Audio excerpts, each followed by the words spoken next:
안녕하십니까. GFM 투자연구소 이진우 소장입니다. 제가 오늘부터 그동안 이 주간 전망대를 진행해 오셨던 한상원 본부장님의 뒤를 이어서 진행을 맡게 되었습니다. 패널로서 간간히 또 이 주간 전망대와 함께 왔는데요. 5년여의 세월 동안 이렇게 제대로 자리 잡은 또 많은 분들이 또 기다리시는 이 프로그램 앞으로 한번 더 좋은 컨텐츠가 될 수 있도록 한번 열심히 해보도록 하겠습니다. 많은 성원과 또 시청 부탁드립니다.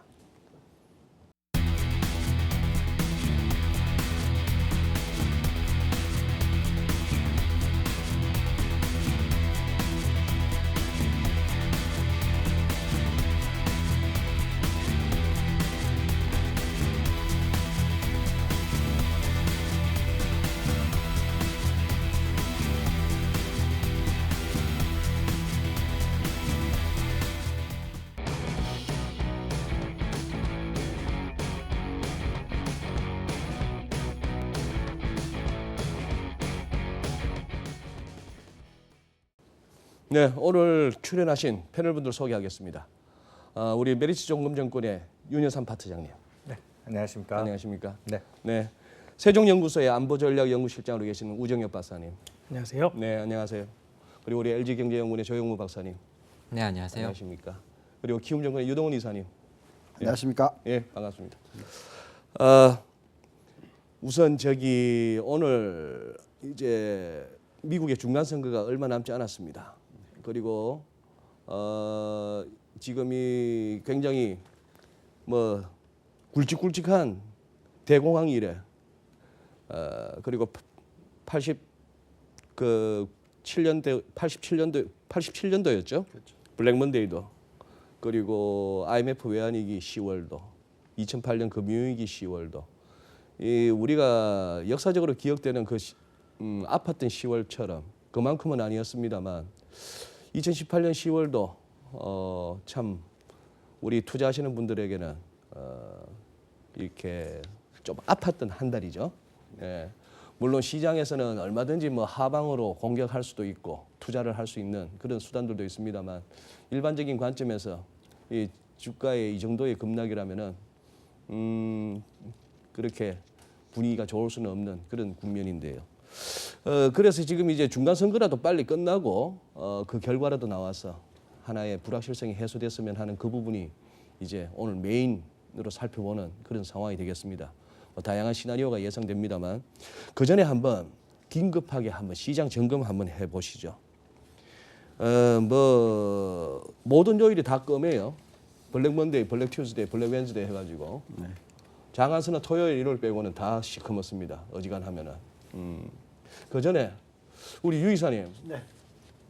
저는 뭐 유 이사님 국내 최고의 낙관론자와 국내 최고의 또 계량으로 접근하시면서 펀더멘털리스트로서 이렇게 계속해서 지켜보고 응원합니다만 나름 이번에 좀 미국장 뿐이겠습니까? 네. 미국을 비롯해서 모든 글로벌 정치가 했는데 좀 우리 투자하시는 분들만큼이나 또 마음고생 심하셨을 것 같은데 어떠셨어요? 네, 좀 심했죠. 다 아시겠지만. 네.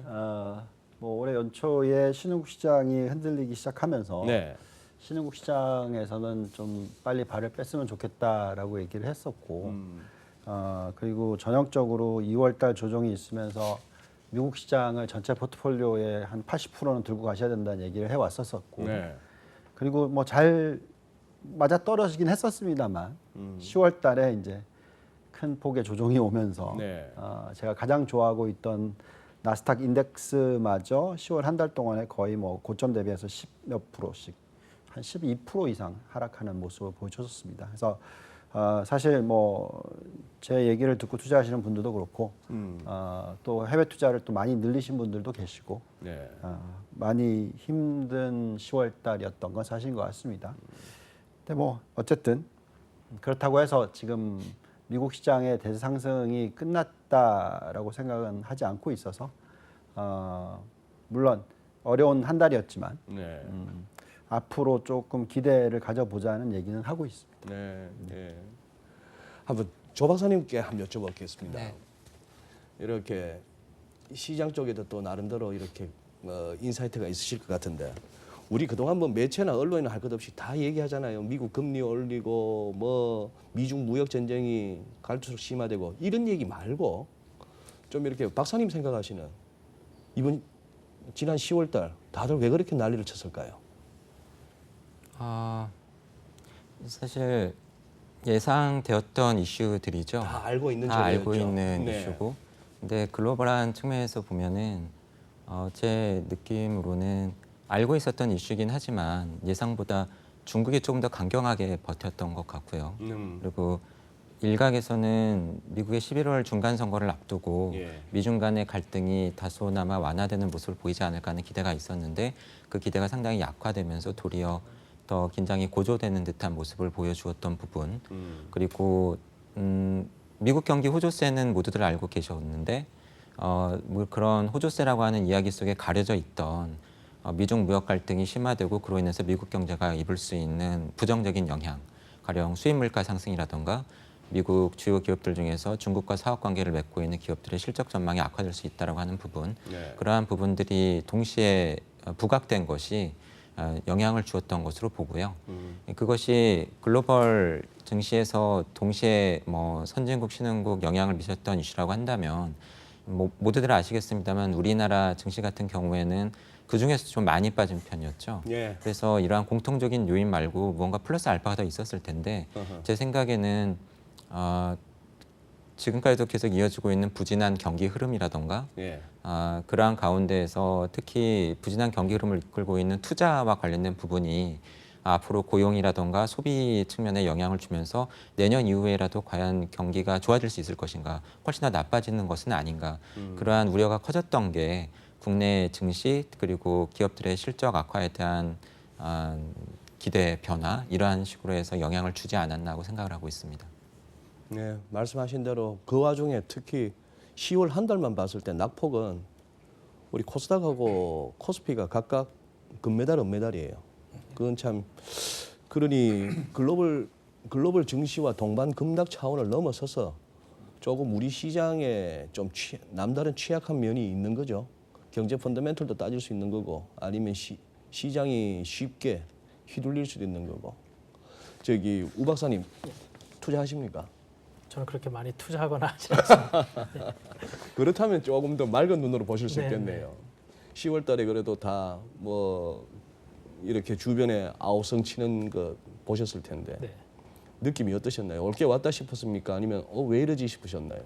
저는 뭐 사실 뭐 안보 문제를 주로 다루는 네, 사람이기 그래요. 때문에 네. 어떠한 변수가 현재 시장에 영향을 미쳤는지는 전문가 여러분들보다 뭐 알지는 못하지만은 네. 시장이 어떠한 불확실성을 소화해내는데 그것이 뭐 사실 합리적 기대라는 소위 이제 여러 가지 변화 요인들을 흡수할 수 있다고 보는 사람들이 있는 반면에 최근에 많은 정치에서부터 발생하는 불확실성은 좀 그것을 넘어서는 게 아닌가. 저처럼 좀 문외한이 보기에는 현재 정치나 안보, 그다음에 세계 정치에서 발생하는 문제들이 그러한 것들을 오히려 좀 넘어서는 상황이 된 것이 아닌가 이런 생각도 좀 해보게 되었습니다. 예, 예. 그리고 우리 윤 파트장님한테 그거 한번 여쭤볼게요. 네네. 미국 증시 저 정도 빠졌으면은 네. 미국채 10년물 기준으로 네.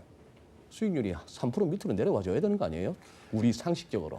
근데 뭐 잘 아시겠지만 미국 금리가 미국 주식시장이 망가질 때 트리거가 올해 2월 달에도 그랬긴 했지만 미국 10년짜리 금리가 한 2% 중반대 머물던 게 연준이 내년 말까지 원래는 한 3%까지 기준금리 갈 수 있겠어? 연준의 정책에 대해서 시장이 좀 과소평가하고 있었거든요. 네. 페드가 그렇게 강력하게 마켓을 이렇게 푸시하지는 않을 거야 했는데 그 기대가 트럼프의 재정 정책 때문에 올해 성장률 기대치들이 막 상향 조정이 됐잖아요. 원래 연초말에도 한 2% 초반대 2.3 정도 기대했던 것 같아요. 그랬던 게 지금 뭐 3% 가까운 그래프가 나오는 과정에서 그럼 페드가 그 과열된 미국 경제를 좀 진정시켜야 되지 않겠어? 2월 달에 그 기대치가 3으로 갔고요. 10월 달에는 또 파월 의장이 한번 9월 FOMC까지 되게 잘 넘겼었어요.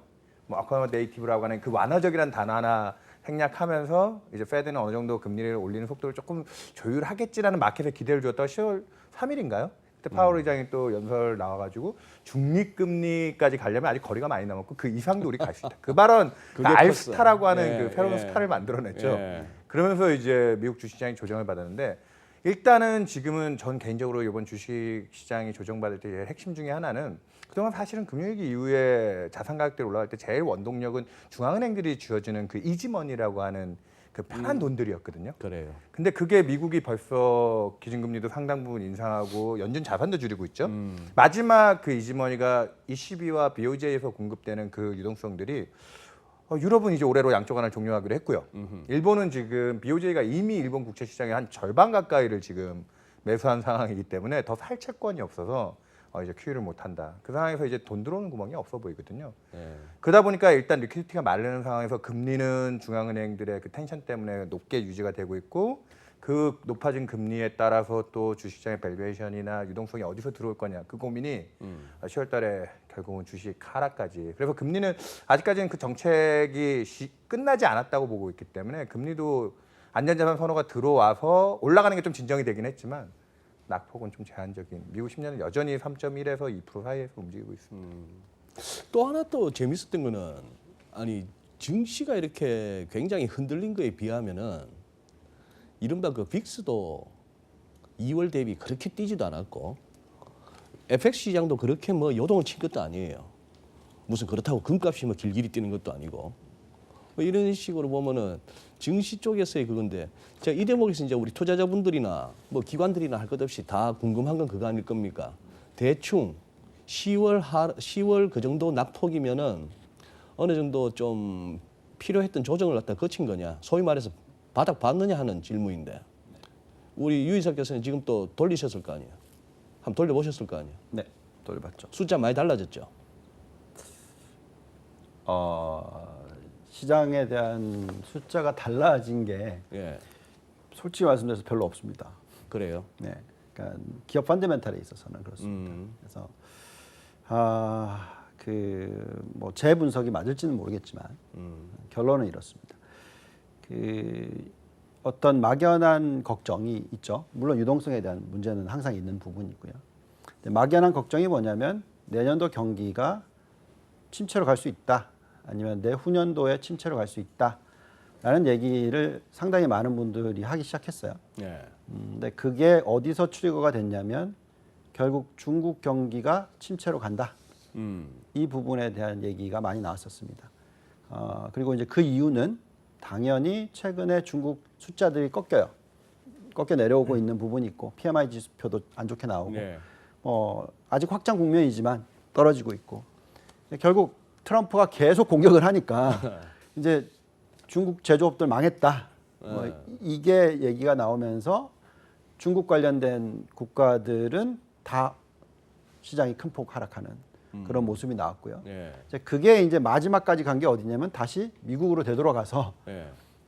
이렇게 자꾸 관세를 때리면 중간재 가격이 상승을 하니까 중간재 가격이 상승을 하면 미국의 기업의 마진도 떨어질 거다라고 예상이 들어가면서 시장이 꺾였던 거죠. 자, 근데 이제 그게 이제 이 시장의 전망이었다라고 말씀을 드릴게요. 실질적으로 지금 3Q 실적이 나오는 숫자만 놓고 보시면 미국을 얘기하겠습니다. 꺾이는 거는 없습니다. 그러니까 영업 마진율 부분은 약간 떨어진 부분이 있지만 그걸 제외하고는 순이익 부분에 있어서는 예상치를 거의 70% 이상 비트를 하고 있어요. 근데 이제 다들 전망치가 얼마나 꺾일 거냐 하는 거를 다 집어넣고 있는 거죠. 그래서 내년도에 미국의 EPS 증가율이 지금 전망치는 한 자릿수 후반 정도로 예상이 되고 있는데 이게 혹시나 0%로 가면 어떡하냐, 이게 마이너스로 가면 어떡하냐, 이거를 반영했다라는 것이고요. 그다음에 또한 중국도 마찬가지입니다. 중국도 올해 이익만 놓고 보시면은 제조기업들의 이익이 16%나 늘었어요. 네. 게다가 이 전체 EPS로 따지면 상해 종합지수로 따지면 한 13.8%가 늘었습니다. 근데 시장은 마이너스 25%란 말이죠. 그러니까 무슨 말이냐? 펀더멘탈을 이미 반영을 하는 게 뭐냐면 중국이 크래시가 올 수도 있다. 이 우려를 반영을 했다는 거죠. 근데 아직까지 확인된 건 없고요. 그래서 현재의 전망치를 놓고 돌리면 이 하락률은 너무 과했다라는 전 결론이 나오는데 그러면 정말로 중국이 침체기로 들어가느냐? 중국이 하드 랜딩을 하느냐? 내년에 그거를 숫자로 보면 제 판단에는 제가 경제학자는 아닙니다만 그래도 여러 숫자들을 많이 보니까 중국이 하드랜딩 할 가능성은 내년에 사실 5%도 안 된다라고 저는 생각합니다. 그래서 너무 시장이 좀 과민 반응했다 정도로 판단하고 있습니다. 근데 그 예를 들어 며칠 전에 그 아마존 3분기 실적 나왔을 때만 하더라도 기업 이익은 시장 예상 갖다가 비트했는데 매출이 줄었던 거 아닙니까? 매출이 준 거라기보다는 매출의 성장률이 성장률이 예상보다 예상보다 조금 좀 낮게 더 나다. 나왔다라는 거죠. 예. 그래 되면은 이제 일단 생각할 수 있는 건 그거 아니에요? 트럼프 대통령의 감세 없었으면 아마존도 그닥 뭐 이런 생각할 수 있는 거 아닙니까? 그러니까 결론적으로 경제 성장률이 얼마나 하락을 할 거냐 내년도 똑같은 얘기죠. 그리고 또한 이 우리가 흔히 말하는 팡 주식들이나 이 저인플레이션을 창출해내는 기업들의 성장 속도가 얼마나 더디어지느냐 하는 정도로 보시면 될 것 같습니다. 근데 중요한 건 이거죠. 기업 사이즈가 옛날에 매출이 아주 조그마한 베이스부터 시작했다면 모르겠지만 이제 아마존은 아시겠지만 시가총액이 1조 달러잖아요. 네. 근데 물론 많이 빠져가지고 지금 이제 뭐 8천억 달러, 9천억 달러 사이에 있지만, 근데 결국은 매출 증가율이 과거에는 40% 나오던 것이 지금은 30% 나온다고 해서 그게 정말로 이 베이스만 따지면 성장이 없는 것이 아니라 이게 베이스 팩트죠. 그러니까 기저효과로서 성장률은 떨어질 수밖에 없는 거죠. 예, 그래서 저희가 판단할 때는 결론적으로 매출 전체 증가율이 얼마나 나오느냐, 결국 그거는 경제 성장률이 얼마나 떨어지느냐 하는 부분인데, 물론 피크 친 거는 맞겠죠. 왜냐하면 세금 혜택이 들어왔었으니까. 그렇지만 3%대 증가율에서 그럼 이게 갑자기 2.5%로 툭 떨어지고 2%로 뚝 떨어지느냐? 그건 아니라는 거죠. 알겠습니다. 그러면은 시장 얘기 계속 하려니까 이따가 또 다시 돌아오죠.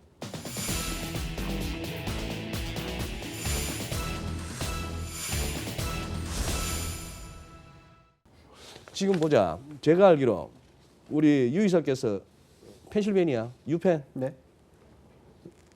러스트벨트 쪽이죠. 굳이 따지자면. 네, 그렇죠. 우리 조 박사님이 콜로라도입니다. 콜로라도. 네, 그쪽은 민주당입니다. 그쪽 민주당이에요. 네. 이번에 그 다저스하고 했던 그 저 월드 시리즈 나가려고 붙었던 그 콜로라도. 맞습니다. 네네네. 네. 우리 우 박사님께서 저는 위스콘신 미러키에서 미러키 브루어스. 네네. 그쪽은 공화당 쪽이죠.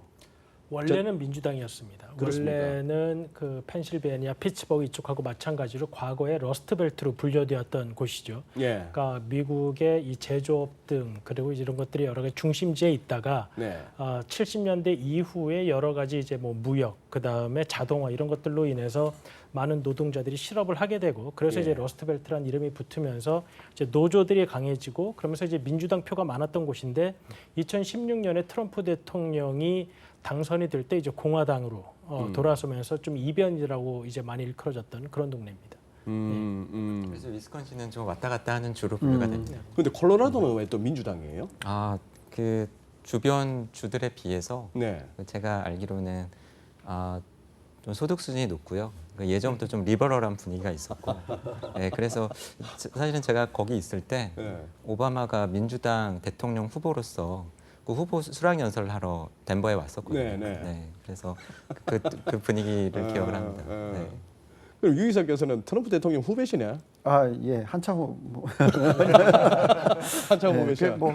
예, 그렇게 좋아하지는 않습니다. 예. 요즘에 너무 휘두르셔서 박사님 궁금한 거는 이거부터 한번 여쭤볼게요. 2016년에 트럼프 된다고 보셨나요, 개인적으로? 근데 제가 그 당시 한국 방송에서 네. 그 미국 대선 해설을 나갔었는데 네. 방송 시작할 때까지만 해도 힐러리 클린턴 후보가 될 거다라고. 왜냐하면 미국에서 나오는 자료가 다 그랬었거든요. 그 당시에. 그 당시 아침 뉴욕 타임즈는 이제 92% 확률로 힐러리 클린턴이 된다라고 네. 봤었고, 그것이 바로 뭐 투표 당일날의 이야기였었기 때문에 이제 한국에 있는 저희로서는 이제 입수할 수 있는 자료가 이제 미국의 여러 여론조사 자료였는데 2012년에 이제 모든 선거구를 다 마쳤던 그 네이트 실버라는 사람이 뭐 같은 모델을 적용했는데 이번 2016년은 틀렸던 것이죠, 예측이. 그렇기 때문에 뭐 저는 예측할 방법이 따로 있었다고 보진 않습니다. 네네. 그래요. 지금 현 상황은 어떻습니까? 이제 뭐 채 일주일도 안 남았는데. 지금은 이제 사실 대통령 선거와는 달리 이 중간 선거는 네. 상원의원, 하원의원, 그 다음에 각 지방 자치단체들, 그 다음에 여러 가지 선거들이 한꺼번에 이루어지는 선거입니다. 주지사도 뽑고. 네네. 특히 이제 지금 많은 관심을 가지고 있는 선거는 이제 하원의원 선거인데요. 왜냐하면 상원의원 선거 같은 경우에는 공화당이 현재 51대 49로 다수당 지위를 가지고 있는데 오히려 뭐 한두 석을 더 차지할 가능성이 높고 그렇기 때문에 상원의 다수당은 바뀌지 않는데 현재 이제 하원의 다수당도 공화당이 가지고 있지만 이번에 민주당으로 넘어갈 확률이 높다. 근데 이제 문제는 이 하원 선거라는 것은 이제 굉장히 작은 지역구들을 배경으로 하고 있습니다. 그렇기 때문에 이건 또 전국적인 여론조사와는 또 이제 지역마다 정세가 다를 수가 있기 때문에 지금 이 선거를 예측하는 미국 사람들조차도 네. 이것이 예전에 우리도 어떤 선거를 보면은 아주 작은 단위의 선거들은 출구조사가 거의 의미가 없었듯이 그러한 부분에서 좀 예측을 조심스럽게 하는 부분은 있지만 어느 정도 민주당이 하원을 차지할 가능성이 높지 않나 이런 전망이 있습니다. 높지 않나. 근데 사실상 역대로 보면은 중간 선거는 왜 늘 그래도 그 집권하고 있던 그 당시 대통령 소속 당이 이렇게 보통 지는 쪽으로 결과가 많이 나왔지 않습니까? 그러니까 보통 대통령에 대한 중간 평가적인 그러니까요. 성격을 가지면서 말씀하신 대로 대통령의 여당이 지는 결과가 꽤 많이 있었습니다. 한 2년 하는 거 보니까 네. 조금 이렇게 저쪽에다 반대쪽에다 힘 실어주고 싶은 마음 견제하는. 네네. 네.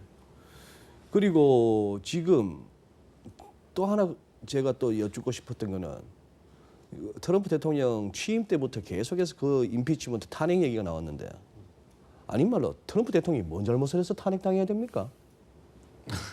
지금 이제 트럼프 대통령의 탄핵에 관해서 이제 크게 두 가지 사안이 대두되고 있는 것인데요.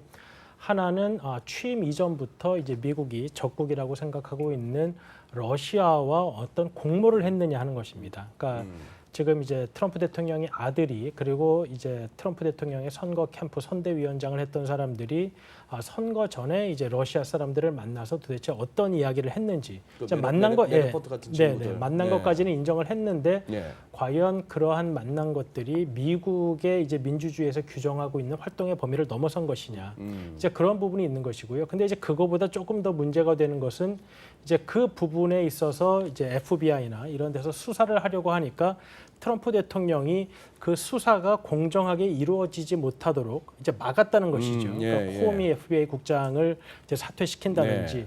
뭐 이러한 일련의 행동들이 정당한 사법 절차를 방해하는 이러한 것이 사실 이 러시아와의 공모 문제보다도 미국 탄핵에서는 사실 더 중요한 이슈로 떠오르고 있습니다. 그렇기 때문에 지금 뭐 이러한 부분들이 아직 수사 중이긴 한데 어느 정도의 좀 확실한 증거가 나오면 이런 부분은 이제 하원이 민주당으로 넘어갈 경우 탄핵을 발의할 수 있는 요건은 될 수가 있죠. 네.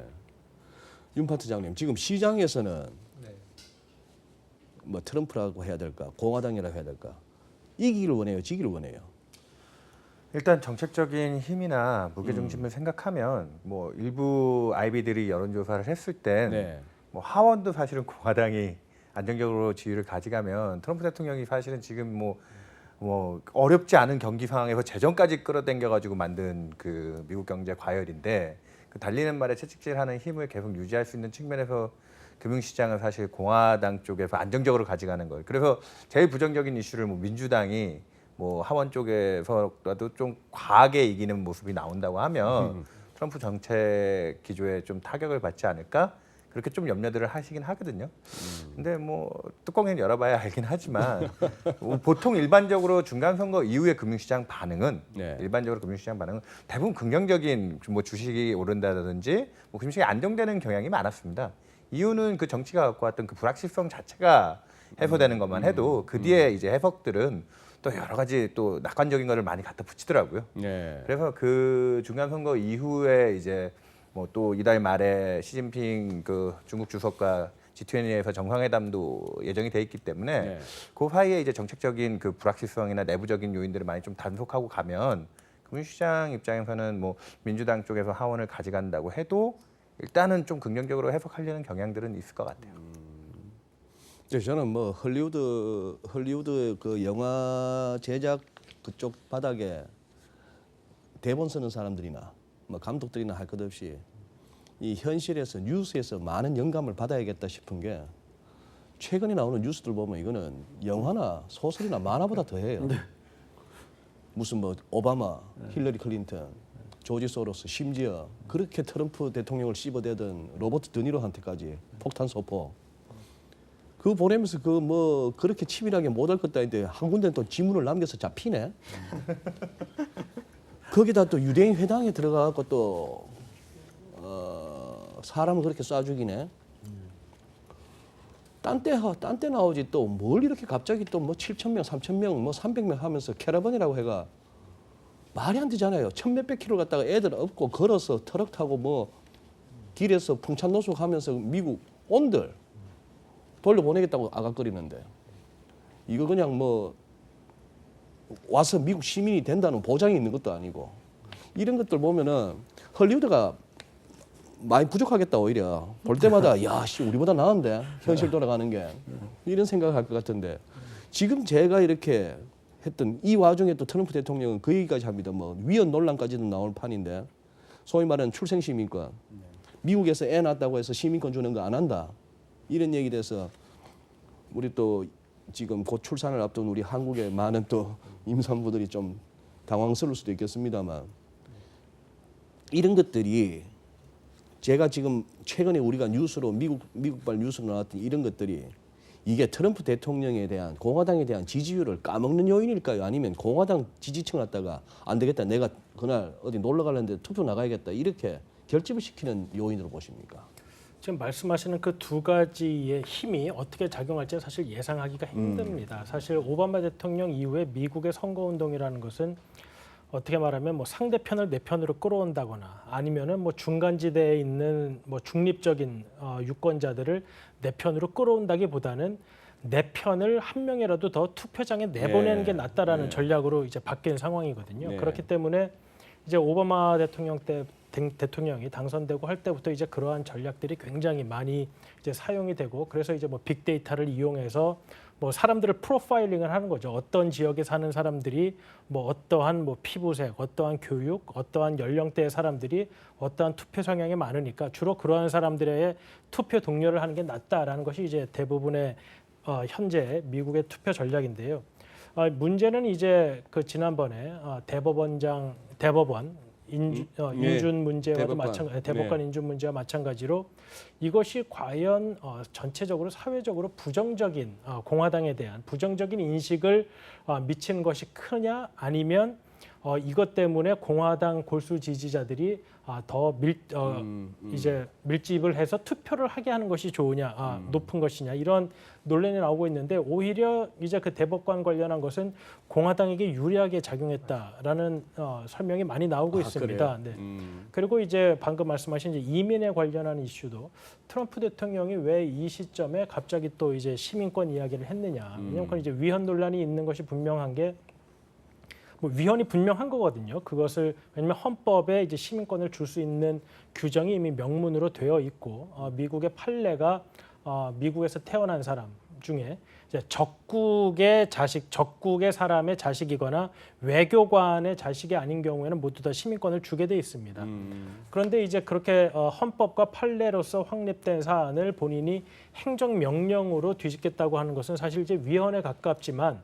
그런 말을 함으로써 얻을 수 있는 정치적 이익이 있다고 본 것이죠. 그것이 이제 이민에 관한 이제 기본적인 미국 국민들의 정서가 지금 상당히 폐쇄적으로 가고 있고 그러한 유권자들에게 이제 어필하기 위한 이야기를 계속하고 있는 것인데요. 자, 그렇다고 본다면 이것이 과연 반이민적인 이게 어떻게 보면 좀 반인권적이다라는 좀 민주당적인 정서를 자극하는 게 클 것이냐? 아니면 이 이민 문제에 관해서 지금 트럼프 대통령의 정책을 지지하는 사람들이 또 투표를 하게 하는 것이 클 것이냐. 이제 이러한 이 힘의 싸움이 어디로 갈 것이냐 하는 건데 아마도 지금 공화당 쪽에서 이 선거 전략을 하는 사람들은 그 이 이민에 관한 이러한 정서를 자극하는 것이 오히려 본인들에게 유리하다라는 판단 하에 한 것이 아닌가 생각이 됩니다. 네. 그래요. 뭐 좀 그런 생각 저는 개인적으로 많이 합니다. 요새 뭐 아베 총리 이렇게 일본에서 잘 나가는 거 보면은 아베 총리가 정치인으로서 정말 탁월해 저럴까라는 것보다도 참 운이 좋은 사람 아닌가. 왜 아사다마오가 하필이면 김연아하고 동갑으로 태어나가지고 말이죠. 옛날에 주유가 그랬지 않습니까? 왜 하늘은 주유를 내놓고 왜 공명도 내놨느냐 이렇게 하면서 한탄했다는데 지금 제 느낌에는 트럼프 대통령 정도의 어떤 그 캐릭터나 어떤 정책을 수행하는 저런 좀 독특한 대통령이라면은 그 민주당 야당인 민주당 쪽에서 아주 뭐 스타급이 한번 나올 수도 있을 것 같아요. 잘만 대응하고 적절히 비판하고 국민들의 정서를 갖다 잘 자극해 준다면은 그쪽도 사람 없나 봐요. 박사님께서 트럼프 대통령이세요, 조 박사님이. 네. 그런데 결과가요 두 가지를 한번 말씀드려보겠습니다. 이번에도 브렉시트나 지난번 2016 대선처럼 언론에서 얘기하고 여론조사했던 거하고 최근에는 앞서 말씀드렸던 이 사건들이 나오면서 한 4%포인트 떨어졌다고 나오긴 하는데 지지율이. 근데 이번에도 역시 트럼프 마법이 통해가지고 계속해서 양원 다 상원 하원 할 것 없이 다수당으로 가고 공화당이 네. 그런 식으로 갈 거. 그것이 1번 시나리오고 2번 시나리오는 대패를 하는 거예요. 하원에서. 뭐 그런 식인데 우선 1번 시나리오 되면은 좀 더 부드럽고 착해지시겠습니까? 아니면 더 거칠어지시겠습니까? 트럼프 대통령이 네. 우선은 마음은 더 편할 것 같고요. 마음은 편할 것 같다. 그리고 제가 하던 일에 하원이 딴지를 걸 그 부분 많이 줄어들 테니까 그렇게 되면은 뭐 기존에 제가 했었던 감세라던가 뭐 중국과의 무역 전쟁이라던가 그런 것들을 지속할 가능성이 있을 것 같고요. 그것은 분명히 미국 경제를 더 부스트업 시킬 가능성이 있고. 그런데 말씀하신 것처럼 두 번째 시나리오, 네. 공화당이 하원을 뺏겼네요. 네. 그러면은 분명히 민주당이 하원에서 여러 가지 변화를 주려고 할 텐데 그렇겠죠. 우선은 뭐 확장적인 재정 지출 쪽에서 감세 부분에 대해서 브레이크를 건다라던가 아니면은 지속 기간에 대해서 브레이크를 건다라던가 그런 것들 예상을 해볼 수가 있을 텐데 그렇게 되면은 제가 다음번 재선이 생각이 있다라고 한다면은 좀 초조하겠죠. 초조할 테니까 경제 쪽에서 안 된다라고 한다면 사실은 저 같으면은 다른 쪽에서 활로를 찾으려고 해볼 것 같고요. 그러면은 도리어 중국에 대한 공세를 강화한다라던가, 다른 방법을 찾을 가능성이 있는데 사실 저희가 오늘 이 자리에 이렇게 모여서 이야기를 하는 것은 제가 트럼프일 때 이렇게 생각할 수 있는 것들이 과연 글로벌 경제라던가 네. 뭐 금융시장에 어떤 영향을 줄까 하는 네. 부분 아니겠습니까? 네. 그런 면에서 본다라고 한다면은 사실은 뭐 미국 경제의 성장률이라던가 뭐 글로벌 금융시장이 얼마나 그 호조세를 이어갈 수 있는가 하는 부분에서는 분명히 공화당이 상하 양원을 다 가져가는 게 유리할 것 같고 실제로 히스토리컬한 분석을 보더라도 윤 파트장님 말씀하신 것처럼 불확실성 해소 측면이겠죠. 뭐 미국 중간선거 끝나고 나서 대부분 미국 증시가 좋았고 그런데 집권당이 더 이렇게 의석을 많이 잃었을 때에 비해서 집권당이 그것을 지켜냈을 때 증시 상승률이 대체적으로 더 높았던 그런 경험을 따져본다라고 한다면 아무래도 말씀하신 두 번째 시나리오 민주당한테 하원을 뺏길 때가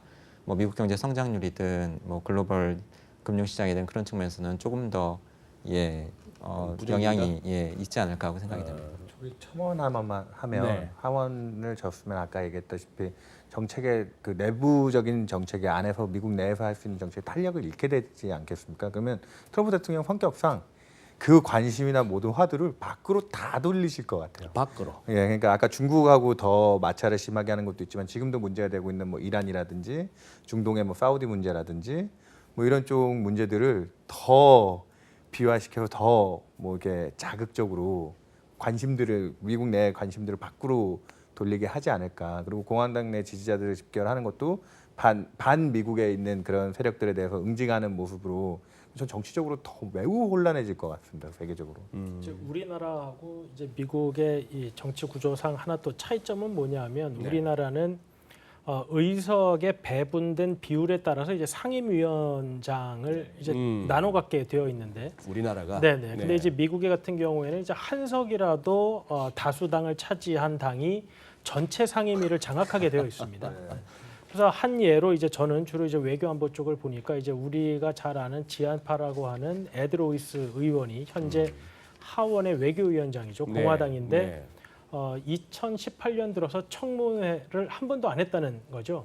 왜냐하면 금년에 공화당 정부가 하는 정책에 있어서 좀 태클을 건다거나 부담을 주지 않기 위해서 청문회를 한 번도 안 열었다는 것이죠. 이제 그 이제 하원위원장의 권한이니까 이제 그런 이제 민주당 쪽에 있는 사람들은 이제 그게 굉장히 불만이고 네. 그렇게 되면은 이제 행정부가 의회에 와서 제대로 브리핑도 안 해주고 사안에 따라 보고도 안 해주기 때문에 견제 역할이 떨어지는데.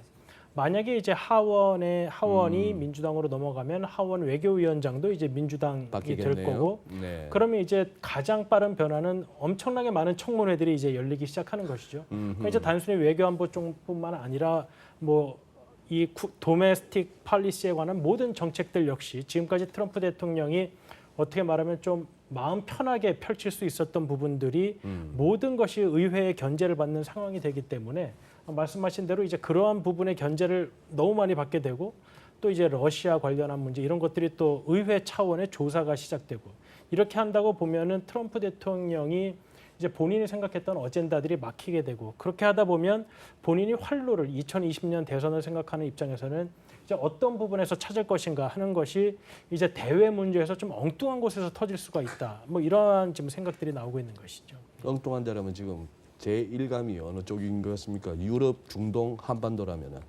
그러니까 지금 어떤 부분을 이제 가장 트럼프 대통령이 본인이 이제 컨트롤을 할 수 있냐 하는 것인데요. 예. 사실 중국 문제 같은 경우는 최근에 이제 미국의 부통령도 연설을 했지만 상당히 강경한 입장 그리고 이제 단순히 이 중국과의 무역 적자 문제를 이런 경제 분야 통상에서의 문제만을 보는 것이 아니고 앞으로의 패권 전쟁에 있어서의 아주 중요한 다 건드렸더만요. 네, 중요한 부분으로 네. 보고 있기 때문에 근데 또 이 부분은 사실 민주당도 어느 정도 동조해 주는 부분이 있거든요. 그러니까 과거처럼 이제 뭐 팬다 허거라 그래서 이제 뭐 곰을 끌어안는 아니면은 뭐 드래곤 슬레이어라 그래서 용의 목을 치는 이 파가 있으면 그게 어느 정도 균형을 맞췄다면은 지금 현재는 사실 소위 말하는 그 용의 목을 치고자 하는 드래곤 슬레이어들이 양당에 모두 다 존재하는 쪽이기 때문에 아마도 이제 본인이 그런 쪽으로 좀 더 이제 강하게 할 가능성도 높은 것이죠. 네네. 우 박사님 설명을 듣다 보니까 이해가 가네요. 그 골프 좋아하는 양반이 골프 안 치고 일주일에 뭐 몇 번씩 그 유세 지원 다니고 그러더만요. 근데 트럼프 대통령도 약해. 우리 유동훈 이사보다도 약해. 왜 그렇습니까? 저도 그 트위터 팔로우인데 이번에 장 빠지고 나서 그거 트위터 2번 올린 거 박사님 보셨는지 모르겠네. 장 꼬꾸라지는 거 보고 싶으면 민주당 찍어라. I strongly suggest voting Democrats. 예? 그러면 베네수엘라 꼴 난다. 세금 올라가고 뭐 국경 열리고 이렇게 하고 그러고 나서 분이 안 풀렸는지 하나 더 올렸더라고요. 연준이 조금만 좀 이렇게 물러서 가지고 도비시하게 얘기해 주면은 이 S&P 500이 2,800에서 2,900 갈 건데 아니 우리 유이사 같으면 3,000을 얘기할 텐데 연준 고점이 2,960인데 지금 트럼프 대통령이 연준이 잘만 해주면 2,800에서 2,900 간대요. 많이 약해진 거예요 지금. 자신감 떨어지고. 소심해지셨다. 소심해지셨죠. 제가 우 박사님 다른 매체에서 이렇게 특히 이제 안보 쪽 관련해서 탁월한 시각을 보여주시는 거 많이 뵀는데 그러면은 말이죠. 뭐 중간선거의 주제를 얘기하고는 있습니다만 최근 들어 트럼프 대통령 입에서 그 얘기 나오지 않습니까? 북한 비핵화 시간 그다지 중요하지 않다. 저는 오히려 개인적으로 트럼프 대통령한테 한반도 비핵화, 북한 비핵화 그닥 중요한 이슈가 아닐 수도 있겠다는 느낌이 들던데 저는. 그러니까 사실 올 상반기와 이제 하반기를 좀 구별해서 볼 필요가 있습니다. 올 상반기에는 사실 분위기가 매우 좋았죠. 그랬기 때문에 이제 정상회담도 열렸던 것이고, 특히 이제 폼페이오 장관 같은 경우에는 이 북한 문제를 이제 본인이 온전히 컨트롤하고 싶은 생각이 있어서 이제 백악관에 좀 존 볼튼 보좌관을 네. 좀 제끼고 이제 본인이 이슈를 이제 독점해서 나갔는데, 이제 7월 달에 평양을 다녀온 이후에 이제 이게 쉽게 해결되지 않겠다라는 인상을 받은 것 같습니다. 폼페이오 네네. 그리고 국무장관도 최근에 이제 10월 달에 방북을 한 상황에서도 이 문제가 이제 섣불리 덤볐다가는 오히려 폼페이오 장관은 사실 나이도 많이 젊은 편이기 때문에 이 이후의 정치를, 본인의 정치를 생각하는 사람인데, 이거를 섣불리 덤볐다가는 오히려 자기의 정치적인 앞길에 장애가 되겠다는 생각이 있어서 오히려 올 상반기와는 달리 이 문제를 지금 굉장히 천천히 가고자 하는 모습을 보이고 있습니다. 트럼프 대통령 역시 올 상반기에는 이 문제가 굉장히 이제 빨리 해결될 수 있고 본인의 정치적 업적처럼 성공될 수 있을 것처럼 생각을 했는데, 올 하반기에는 이제 그러한 생각이 지금 많이 바뀌어가고 있는 것이죠. 그래서 트럼프 대통령 입장에서는 말씀하신 대로 북한이 더 이상의 핵과 미사일 실험을 하지 않는다면 미국 유권자들에게 이야기할 거리는 충분한 것이죠. 사실 미국 유권자들 입장에서는 북한이 더 이상 핵과 미사일 실험을 하지 않는 상황에서 지금 협상이 어떻게 진전되는지 별 관심이 없거든요. 그런 것 같아요. 예. 일례로 이제 최근에 이제 미국이 이런 선거 관련한 여론조사를 하면서 사실 북한 관련한 문제는 물어보지도 않습니다. 왜냐하면 미국 유권자들에게 관심도 없는 사항이기 때문에. 이제 그렇다고 본다면 앞으로 이제 하원이 민주당이 장악하게 되면서 여러 가지 이제 국내 정치적인 문제로 이제 트럼프 대통령을 공격할 경우, 이 문제에 시달리던 트럼프 대통령이 이 해결의 기미가 보이지 않는 북한 문제를 과연 중요하게 볼 것이냐 하는 것이 좀 이제 주류의 의견이라고 한다면, 만약에 트럼프 대통령이 이렇게 국내적으로 너무 공격을 받을 경우 활로를 찾을 수 있는 것은 그럼 다시 한번 군사적 긴장을 높이는 것이 아니냐, 한반도에서. 또 이러한 의견도 있습니다. 근데 현재로서는 트럼프 대통령이 굉장히 계산이 빠른 사람이기 때문에 본인의 업적으로 내세울 가능성이 낮은 북한 문제는 아마도 뭐 현재와 같이 그냥 제재를 유지하는 선에서 멀리 밀어놓는 그러한 상황이 될 가능성이 높지 않겠느냐, 이렇게 보는 사람이 많이 있습니다. 예. 조금 전에 말씀을 드리면서 제가 트럼프 대통령인데 네. 하원을 민주당이 가져갔을 때 예상되는 그런 불리한 점에 대해서 잠깐 말씀을 드렸는데요. 우 박사님도 말씀을 하셨지만 사실 우리는 한반도에 살고 있기 때문에 북한이 굉장히 중요한 그래요. 이슈죠. 근데 네.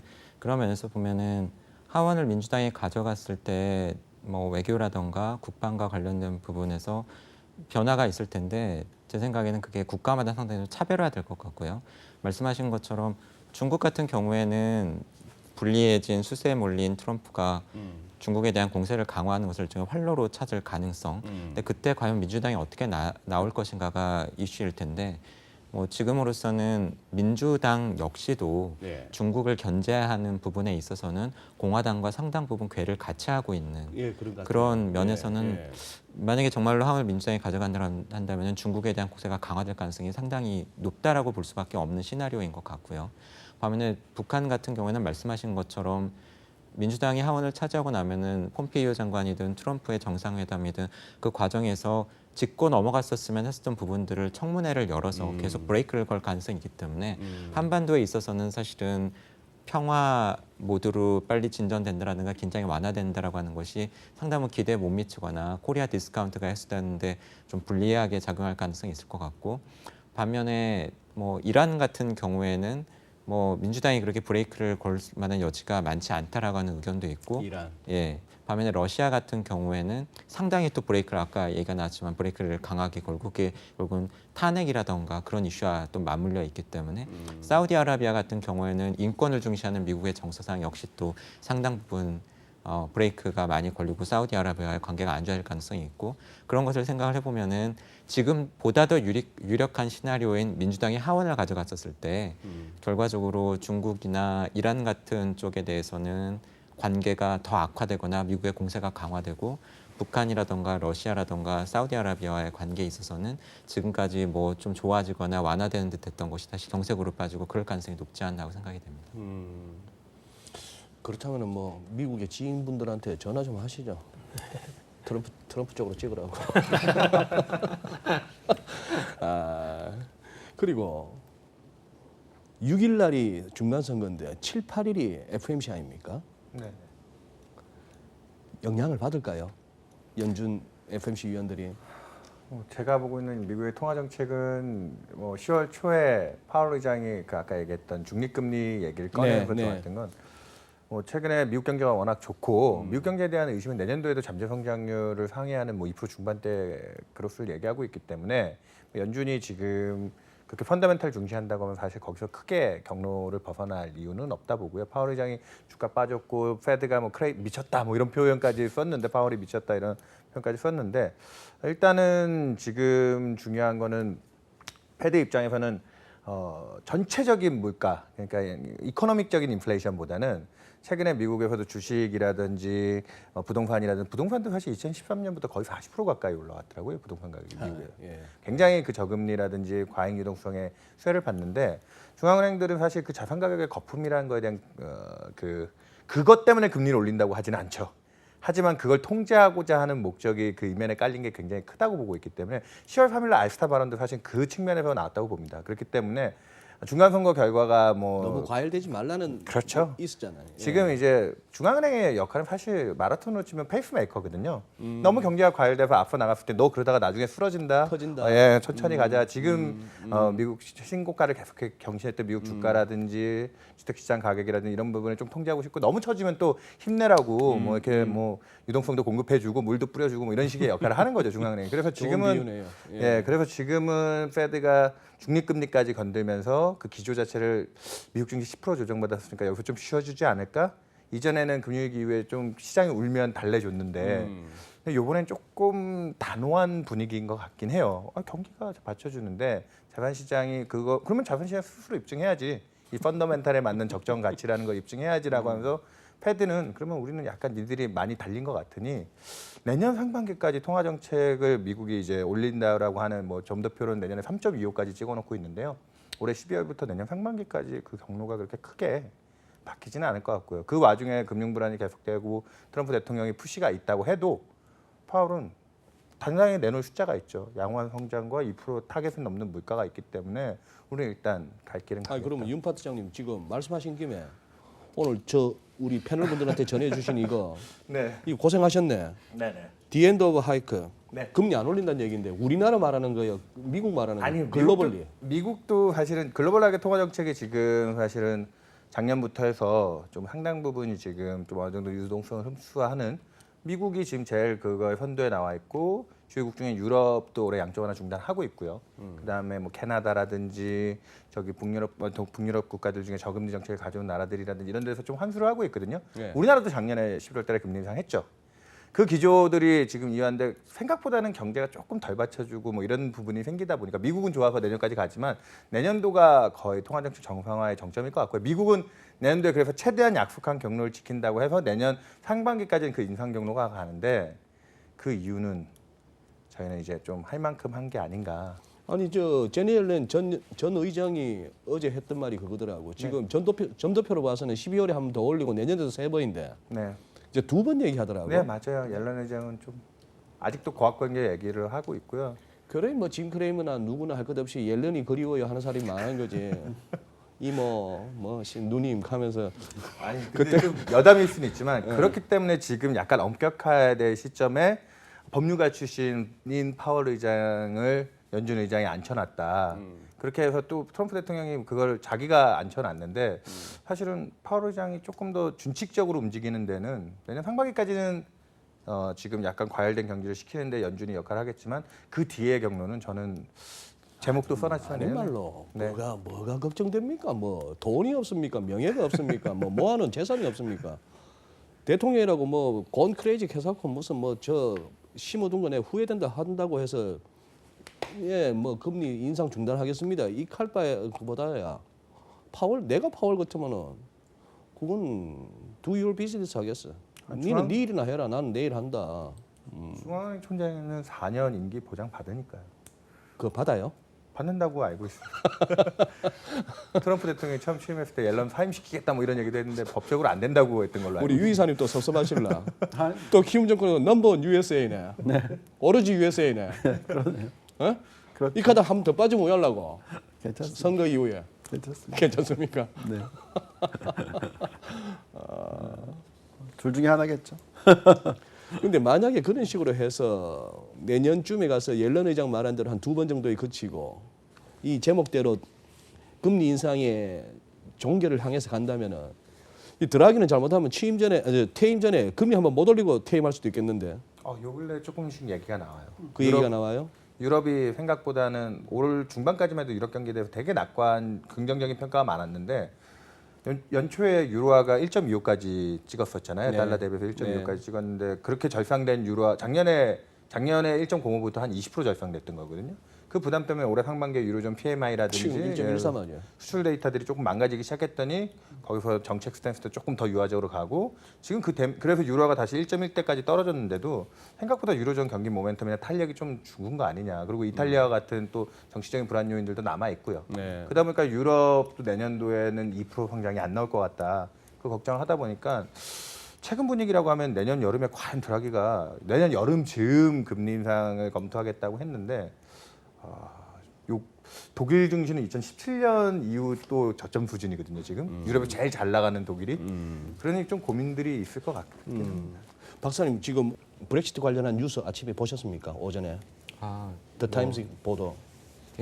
뭐 영국 쪽에서 나온 뉴스 얘기하시는 예, 건가요? 예, 예. 네. 금융 쪽은 그러니까 뭐 계속 간다 EU와 지금 같은 관계로. 근데 영국 쪽에서는 그런 얘기가 나오는 것 같은데요. 예. 반면에 EU 쪽에서는 예. 그런 스케줄과 관련해서 확정된 거 없다 이런 입장을 밝히고 있기 때문에 더 타임스도 그러면 카드랍니까? 더 타임스 정도 같으면은 글쎄요. 근데 아무래도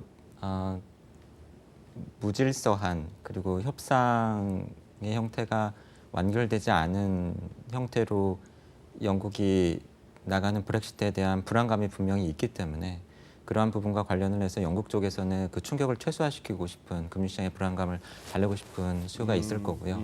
반면에 뭐 아까 저한테 제가 트럼프 대통령이라고 하면 어떻게 할 것 같으냐. 만약에 제가 비슷하게 EU 쪽의 협상 파트너라고 한다면은 영국 쪽의 그런 입장을 아는 이상 영국의 그런 초조한 마음을 저로서는 활용하고 싶은 생각이 들 것 같아서 그러한 쪽의 양쪽의 협상이 아닐까 저는 그렇게 해석을 합니다. 저도 그 보도를 보고 그러고 나서 처음에는 별로 반응 안 하던 파운드가 오후에는 원빅 반으로 오르더라고. 파운드가 굉장히 강해지던데 네. 아니 싶은 거예요. 아니 그러면은 딴 놈들도 다 나도 영국처럼 할래. 그렇죠. 어? 네. 유로존 탈퇴할래. 탈퇴는 하는데 조건은 옛날하고 가자. 이런 식의 나오면은 그거는 걷잡을 수 없는 상황이 되는데. 그래서 뭐 앞서 말씀드린 이야기의 연장선일 수도 있는데 그런 선례를 남기면은 안 되지 않겠습니까? 네, 그리고 네. 뭐안 된다라고 하는 게 사실은 유로존 입장에서는 굉장히 불리한 게 될 수 있고 앞으로의 유로존의 미래를 불확실하게 만들 수 있기 때문에 저는 그러한 선례를 남기지 않기 위해서 유로존이 최대한의 압력, 최대한 얻어낼 수 있는 데까지 얻어내려고 할 그럴 거라고 것 생각을 같죠. 합니다. 예. 네. 그러면 다시 중간선거로 가겠습니다. 아까 이제 대충 중간선거 결과에 따른 어떤 시장이 어떨 것인가는 우리 토론 과정에서 대충 짐작은 되는 것 같은데요. 또 우리 우 박사님 나오셨으니까 이런 것도 한번 여쭤봐야죠.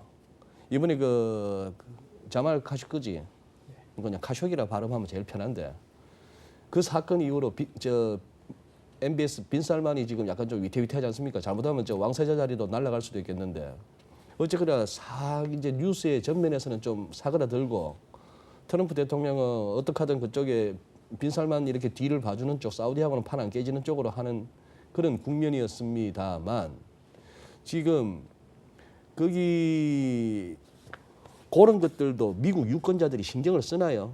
우리 대통령 봐. 저기 가고 저거 나라 영사관에 들어가고 뭐 시신이 훼손됐다라고 언론에서 표현한다는 거는 아닌 말로 시신을 찾을 수도 없을 정도 토막이 났을 그런 정도인데 그런데 저렇게 사우디를 두둔해? 뭐 이런 식으로 그러다 보니까 좋은 건 있습니다. 유가가 떨어져요. 미국 눈치 보느라고 이제 퍼내기로 했나 봐요.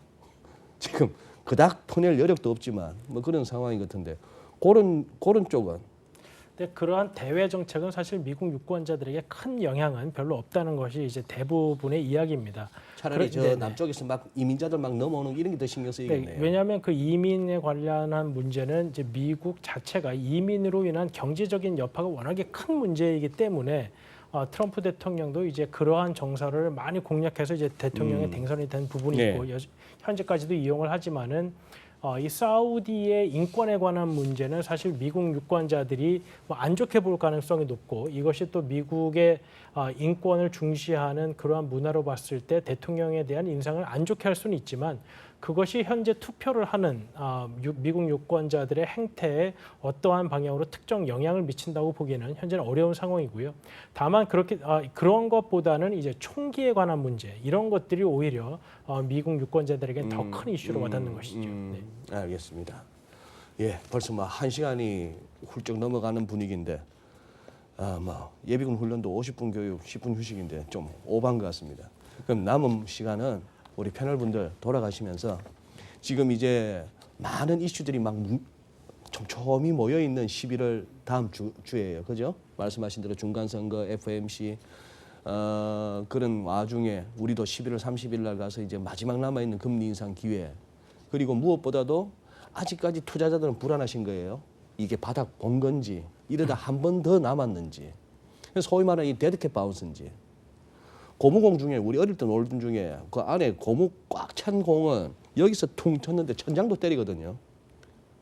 제로엣지 같은 데서는 2008년 이후 지금 10년 걸친 이 상승 왔다가 데드캣 바운스라고 표현합니다.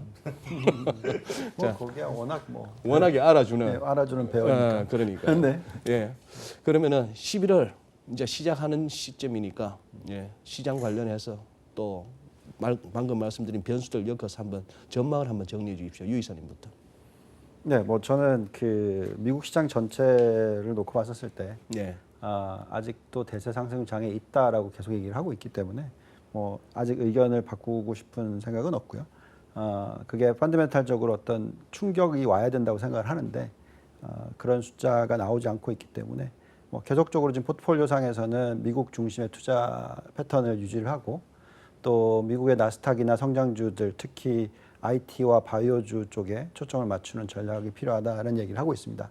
자, 근데 이게 중국 시장이나 한국 시장이나 이쪽으로 놓고 봤었을 때는 상당히 답을 내기 어렵다는 부분이 뭐냐면 결국 이제 모멘텀이 있어야 되는데 밸류에이션은 너무나 싸졌어요.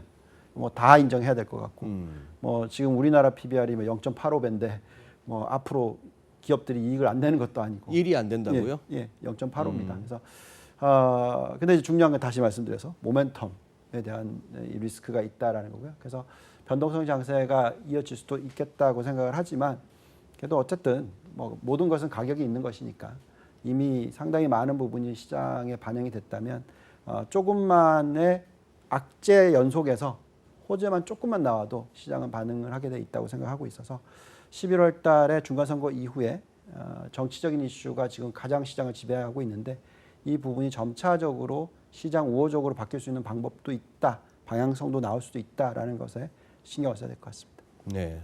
조 박사님. 저 개인적으로는 11월에 가장 주목해서 보고 있는 이벤트 두 가지는 오늘 저희가 이야기를 한 미국의 중간 선거와 네. 이달 말에 있는 G20 예, 네. 정상회담으로 생각을 하고 있고요. 뭐 증시에 계신 분만큼 저는 주식에 대해서 이렇게 잘 말씀드릴 자신은 없어서 매크로 이코노미스트로서 아무래도 관심이 많으실 뭐 글로벌 통화 정책, 네. 실물 경제 쪽에 대한 제 비율을 간단히 말씀을 드리면 미국 경제는 만약에 정말로 민주당이 지금 우세한 전망처럼 하원을 차지를 하고 미국과의 중국과 미국 간의 통상 갈등이 쉽사리 해결 기미를 찾지 못한다라고 한다면 세계 경제 성장률이나 교역에도 영향을 미치겠지만 수입 물가 상승이나 아니면은 미국 기업 수익성을 통해서도 미국에도 분명히 악영향을 줄 가능성이 있고 그런 것을 감안을 하면은 윤 파트장님 말씀하신 것처럼 미 연준의 내년도 금리 인상 페이스가 당초 예상했던 것보다 더 빨라질 가능성보다는 더 늦춰질 가능성에 주목을 할 필요가 있다고 저도 생각을 하고 있고요. 국내 같은 경우에는 뭐 최근에 발표된 산업활동 동향을 통해서 경기 동행지수가 벌써 6달 연속으로 떨어지는 모습을 보였고 조만간 통계청에서 경기 전환점에 대한 진단이 내려질 것 같은데 그 이전부터 뭐 말씀드렸던 것처럼 잠재 성장률에 대한 생각의 차이일 뿐이지 뭐 지금이 경기 둔화냐 경기 침체냐의 논란이 있을 뿐이지 경기 상승 국면이 아니라 하강 국면이라고 하는 점은 분명히 있기 때문에 그러한 것을 감안을 하면은 이달 말에 있을 한국은행 금통위에서는 10월 금통위 직후에 있었던 금리 인상 기대가 예상이 많이 높아졌던 것에 비해서는 저는 여전히 올리기 쉽지 않은 환경이다. 유일한 가능성이라고 한다면 한미 정책금리 역전 때문에 외국인 자금 이탈에 대한 우려가 있는데 최근처럼 외국인 자금이 많이 빠져나가는 상황이 되겠죠. 근데 그렇게 외국인 자금이 많이 빠져나가는 가운데 최근에 저희가 경험한 것처럼 증시마저도 급락을 하면서 금융시장이 어렵다고 한다면 이렇게 어려운데 한국은행이 금리를 올려서 더 어렵게 만드냐라고 하는 부담이 있을 것이기 때문에 사실 유일하게 가능한 상황은 외국인 자금은 많이 빠져나가는데 주가는 안 빠지는 거죠. 그러면은 한국은행이 금리를 인상을 시도할 수 있지 않을까 개인적으로는 그렇게 생각을 하고 있습니다. 네, 말씀하신 것 중에 첨언하자면은 팔기는 많이 팔았다는데 증시에서는 네. 근데 환율이 안 오른 거 봐서는 나가지도 않는 것 같아요 돈이. 네. 예, 뭐 그런 정도고 그나마 10월 달에 우리 환율 1140원 위로 50원도 찍고 이랬으면은 더 흉흉했을 거예요. 이 환만큼은 어떻게 보면은 과거 이렇게 한 2, 30년에 걸쳐서 우리 정통 엘리트들 국제금융 라인의 우리 관료들이 우리 시장 체질을 많이 개선한 거는 참 그 공헌 인정해야 될 것 같습니다. 우리 우 박사님. 예. 저는 이제 뭐 시장이나 뭐 주식 이런 부분은 잘 모르지만 중간 선거 이후 과연 뭐 현재 중간 선거 결과에 대한 그런 불확실성은 뭐 해소가 될 수 있지만 과연 미국의 정책 방향에 대한 불확실성이 해소되느냐 하는 문제는 전 여전히 남아 있을 거라고 생각이 됩니다. 트럼프가 계속 네, 대통령이니까. 트럼프가 대통령을 하더라도 과연 이제 바뀐 이런 정치적 환경에서 이제 어떻게 할 것인가 하는 문제가 있고요. 그리고 이제 우리나라와 미국이 또 항상 같은 방향으로 움직일 것이냐 하는 문제가 있는데 저는 이 현재 아까 말씀드린 것처럼 미국이 이 북한의 비핵화가 조기에 해결되기 어렵다고 보고 이것을 과거 오바마 정부 때와 같이 좀 전략적 인내와 비슷하게 계속 제재를 하면서 본인이 시간이 자기 편이라고 생각하는 입장으로 가게 된다면 이제 우리 정부와는 좀 정책적인 차이가 보일 것이기 때문에 과연 그런 부분에서의 정책적인 차이가 어느 정도 좀 정치적 갈등으로 보일 것이냐 하는 부분이 좀 양국 간에서는 좀 큰 문제가 되고 또 이제 그런 부분이 우리 경제의 이런 정책에도 미치는 영향은 분명히 있을 거라고 생각이 됩니다. 예, 우리 윤 파트장님. 예, 올해 뭐 저희 같은 전문가들이 제일 크게 또 미스낸 전망 중에 하나가 대부분 다 금리 오를 거라 그랬거든요. 올해 제일 연초부터 유행어로 많이 썼던 게 미국이 저렇게 금리 인상하고 예, 좋아진 경기 여건 때문에 우리나라도 뭐 사실 작년에 금리 인상했고 예. 올해도 뭐 연초까지만 해도 경제에 대해서 국내 경제도 뭐 좀 긍정적인 시각들이 많았죠. 그랬는데 결과론적으로는 지금 아까 미국하고 조금 대립각이 섰던 나라들이 지금 경기 사이클로 놓고 보면 경기 하강 국면 쪽에 이제 좀 앞단으로 많이들 특히나 한국, 뭐 중국이 제일 그 앞에 있는 것 같고요. 그 한국, 캐나다, 멕시코, 뭐 호주와 같이 중국 경제 민감도가 높거나 아니면은 미국과의 뭐 직접적인 갈등이 있는 나라들 중심으로 연초보다도 이런 나라들은 금리가 현재 낮습니다. 시장 금리조차도. 그러니까 그게 이제 펀더멘탈이 안 좋았다는 걸 반영한 거 우리나라 증시가 유독 또 많이 빠진 이유 중에 하나일 거예요. 그런 것들도. 그런 부분들을 생각하면은 저희는 아까도 뭐 미국이 제일 좋고 지금도 미국 경제에 대한 기대를 많이 갖고 있는데 미국이 이제 얼마나 버텨줄까에 대한 고민을 하시는 투자들도 계신 것 같아요. 미국만 독야청창할 수 있느냐, 미국만. 그래서 이제 내년도도 분명히 미국은 양호한 성장과 기업들이 돈을 벌 거라는 믿음이 있는데 올해보다 속도가 빠진다는 좀 걱정들은 있는 것 같아요. 트럼프 대통령이 끌어올린 저 3%에 가까운 성장이 내년에는 2% 중반으로 떨어지고 그 다음에는 이제 잠재 성장률인 2% 내외를 하회하는 방향으로 가는 거 아니야?